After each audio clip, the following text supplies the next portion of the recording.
When everyone's willing, God does incredible things. When only the few are willing, we can kind of thwart some of the pace of grace in the world and how people receive it. Because God can do what he wants, but he chooses to work through us. God could do whatever he wants, but he chooses to work through Isaiah, knowing he'll be rejected. Let me tell you what happens when we only have willingness. When you only have willingness, which is good and beautiful, and yes, keep this in your Instagram bio if it's there and it inspires you. But if you only have the willingness, what begins to happen is you have people who go into every room and you say, here I am. Here's what happens with the willingness without a bigger vision of God. We begin to feel that we are the hero. You're part of a much bigger vision. I'm part of a much bigger vision. So here's the deal. We need willingness, New Life.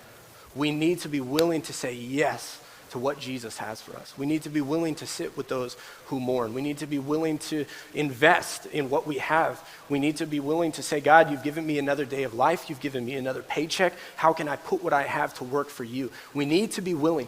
But I do not want to be a pastor who just talks about willingness to do a volunteer campaign because I don't want people to burn out.